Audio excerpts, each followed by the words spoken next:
नमस्ते सबैजनालाई। यति बेला म पोर्चुगलमा छु र नेपालदेखि पोर्चुगलमा आउने र सेन्जोइन कन्ट्रीबाट युरोप देशहरूबाट पोर्चुगलमा आउने विशेष गरी वर्किङ भिजामा अब के कस्तो हुन्छ भन्ने खालको धेरैजनाको जिज्ञासा छ र यस जिज्ञासालाई आज मैले भेटाउनको लागि र केही सहज होस् भनेर मैले यो भिडियो बनाउँदैछु।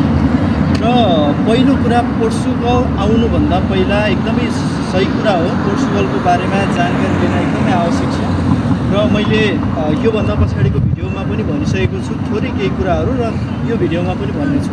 सर्वप्रथम यो च्यानलमा नयाँ हुनुहुन्छ भने सब्सक्राइब गरेर त्यहाँ रहेको बेल आइकनलाई पनि क्लिक गर्नुहोला, जसले गर्दा भोलि यस्तै भिडियोले तपाईँहरूलाई पछ्याउनेछ है।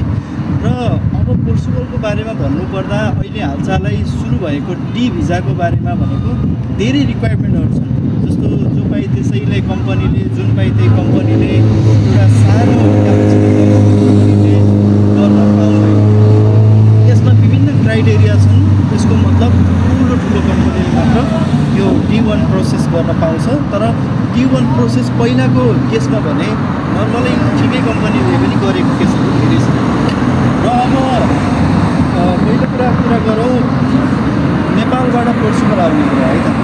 नेपालबाट पोर्चुगल आउँदा अहिले यी सिजनल भिजाहरू तपाईँहरूलाई सुरुमा पोर्चुगल आउनको लागि नेपालबाट भएका केही भिजाहरू र यसका यो आउँदाखेरि पछि कतिको फाइदा हुन्छ र के छ प्रोसेस भन्ने बारेमा छोटकरीमा भन्नेछु। एउटै भिडियोमा सबै कुरा गर्न पक्कै पनि भ्याइँदैन, अरू भिडियोमा अरू बनाउँला है त। नेपालबाट आउनको लागि एउटा भिजिट छ, एउटा डिपेन्डेन्ट छ। अब डिपेन्डेन्ट त अब तपाईँहरूको यहाँ छ भने कोही मान्छे हुनुहुन्छ भने आइहाल्नुहुन्छ, त्यसलाई यसमा नराखौँ। तपाईँको भनेको भिजिट भिसा छ। भिजिट भिसामा अहिले आएर घुम्ने र जाने बाहेक अरू कुनै पनि उपाय छैन। तपाईँहरूले त्यसलाई चाहिँ नरोज्नु होला पहिलो कुरा।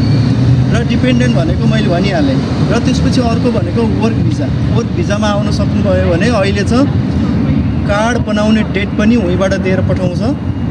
तर तपाईँहरूले एउटा कुरा के बुझ्नुहोस् भने कार्ड बनाउनु भनेको चाहिँ पिआर बनाउनु होइन है। पिआर बनाउनु चाहिँ कदापि होइन। धेरैजनाले त्यहाँबाट डेट मिल्न बित्तिकै यो त पिआरकै हो भन्ने सोच्नु हुने रहेछ। त्यो पिआर होइन, त्यो भनेको यहाँ आएर एउटा भिजा हो। तपाईँलाई भिजा एड गरिदिएको हो, टेम्पोरेरी रेजिडेन्स कार्ड भन्छ। त्यो भनेको तपाईँको त्यसले यहाँ भएका विभिन्न अधिकारहरू प्राप्त गर्नुहुन्छ। तर त्यो भने तपाईँको पिआर अथवा तपाईँको नागरिकता होइन है। र यो विषयहरू भनेको त्यहाँबाट नेपालबाट रह्यो भनेको चाहिँ अर्को छ सिजनल छ। सिजनल भिजाबाट आउँदाखेरि अहिले सरकारले अलि अगाडि अब सिजनल भिजामा आएकाहरूलाई पनि रेजिडेन्स दिने भनेर भनेको छ। तर कहिलेबाट लागू हुन्छ, के हुन्छ, कस्ता नियमहरू, के रिक्वायरमेन्ट पुरा गर्नुपर्छ त्यो हुन बाँकी छ। त्यसैले सिजनल भिजामा पनि आउन सक्नुहुन्छ। सिजनल भिजामा पनि तपाईँहरू आउन सक्नुहुन्छ।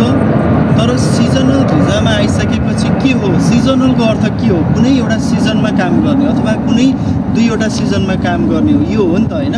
त्यसैले यो कतिको प्रभावकारी हुन्छ भन्ने कुरा आउँदो दिनमा हुन्छ। तर भिजिटभन्दा सिजनल भिजा प्रभावकारी छ है। र अब कुनै पनि देशमा, बाहिरी देशमा हुनुहुन्छ, तपाईँ युरोपमा हुनुहुन्छ, अरू देशमा हुनुहुन्छ भने पनि भिजाहरू यिनै हुन् होइन। तर यिनै भिजामा तपाईँहरूलाई वर्किङ गर्न पनि वर्किङ भिजाहरू निकाल्नु पऱ्यो भने के गर्ने भन्नुहुन्छ? हरेक देशमा पोर्चुगलको एम्बेसी हुन्छ अथवा VFS हुन्छ, अथवा त्यो देशले अर्कै देशमा हेर्नको लागि VFS हेरिरहेको हुन्छ अरू देशको पनि। त्यो देशहरूमा गएर तपाईँहरूले त्यहाँ डकुमेन्ट सब्मिट गर्नुपर्ने हुन्छ।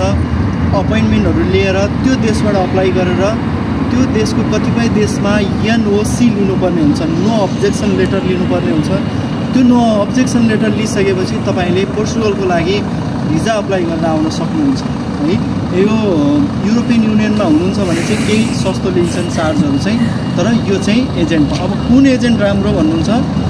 एजेन्ट भनेको कुन राम्रो भनेर मैले यसरी तपाईँहरूलाई ठ्याक्कै यही भनेर चाहिँ म भन्न सकिनँ। किनभने भोलि तपाईँहरूको काम के होला, कसो होला, अनि फेरि त्यसमा चाहिँ जस मैले लिनुभन्दा पनि म तपाईँहरूलाई सधैँ सही बाटो देखाउनेछु। त्यो चाहिँ म काम गर्नेछु। तर एजेन्ट रिफर गर्ने अथवा यो त्यो भनेर तपाईँहरूलाई पैसा डुबाउने काम चाहिँ म गर्ने छैन। र तपाईँहरूले 20-25 लाख खर्च गरिराख्नु भएको छ भने एकदमै गलत कुरा हो। 20-25 लाख खर्च गरेर कहिले तिर्ने? 4-5 वर्ष लाग्छ है। त्यसैले सकेसम्म एकदमै कम लागतमा कुनै पनि ट्रिटमा कम लागतमा लिगल आउने कोसिस गर्नुहोस्। फेरि अर्को भिडियोमा भेटौँला। जानकारी पोर्चुगल फलो गर्नु, पक्कै पनि सब्सक्राइब गर्नुहुनेछ भन्ने चाहिँ आशा छ र म नोटिफिकेसन हेरेर